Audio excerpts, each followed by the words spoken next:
Halo Sobat PK9. Bayangkan ini adalah pesawat tempur F-14 Tomcat, ikon legendaris dari era Perang Dingin, tiba-tiba jadi target senjata presisi Israel. Kejadiannya berada di Bandara Internasional Mehrabad, Teheran. Dua jet tua itu dihantam, dan dunia bertanya-tanya, apakah ini benar-benar ancaman?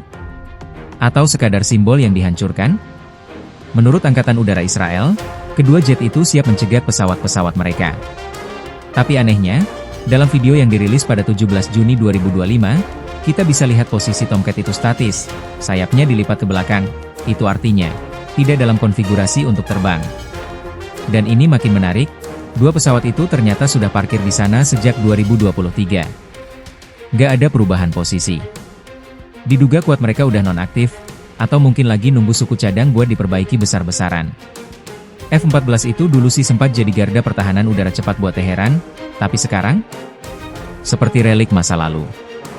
Oh iya, rumah asli jet-jet ini seharusnya ada di Pangkalan Udara Isfahan. Tapi sejak awal tahun, posisinya nggak pernah bergeser. Fakta ini makin memperkuat dugaan, dua Tomcat itu kemungkinan besar udah nggak bisa terbang. Ingat, Iran dulu dapat 79 unit F-14A dari Amerika di era 70-an. Tapi sekarang, jumlah yang masih aktif benar-benar nggak jelas, ada yang bilang tinggal segelintir, ada juga yang yakin masih sekitar 25 unit. Nah, yang bikin situasi ini makin panas adalah, fakta bahwa Israel bisa menyerang jauh ke dalam wilayah Iran. Bahkan sampai ke jantungnya, ibu kota Teheran. Tel Aviv pun terang-terangan bilang, kami punya superioritas udara penuh atas Teheran. Serius banget, dengan dominasi udara seperti ini, Israel bisa nyerang target tanpa takut dijatuhin oleh pertahanan udara Iran. Artinya, mereka udah sukses melumpuhkan radar dan sistem pertahanan utama Iran. Dan keunggulan itu beneran dimanfaatkan habis-habisan.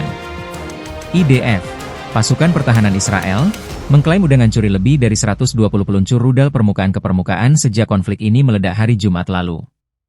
Itu sekitar sepertiga dari total peluncur milik Iran. Tapi, jangan buru-buru menyimpulkan Teheran udah lumpuh. Faktanya, serangan udara dari Iran ke wilayah Israel masih terus terjadi. Dan peluncur-peluncur rudal itu ternyata bukan jenis sembarangan. IDF menekankan, mereka menyerang peluncur, bukan rudalnya.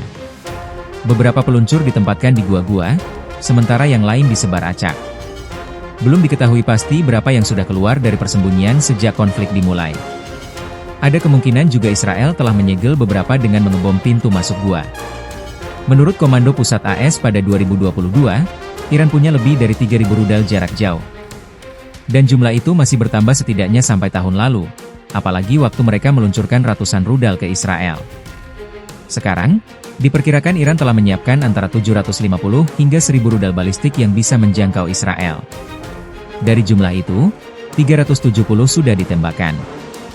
Artinya, antara sepertiga hingga separuh dari stok mereka sudah dipakai. Namun, Iran belum kehabisan amunisi. Mereka masih punya rudal jelajah serang darat, kelas puluhan drone tempur. Serangan pun terus berlangsung, dan dalam 24 jam terakhir, lebih banyak target di Teheran jadi sasaran. Di sisi lain, Garda Revolusi Iran menyatakan mereka berhasil membuat rudal menembus pertahanan Israel. Bahkan, mereka mengklaim sistem pertahanan Israel justru saling menembak karena taktik baru mereka. Tapi, klaim ini langsung dibantah oleh IDF. Situasi makin rumit. Dan perangnya belum menunjukkan tanda-tanda akan berhenti. Kita tunggu saja perkembangan selanjutnya. Sampai di sini dulu informasi dari kami, sahabat investigasi. Sampai jumpa di laporan berikutnya.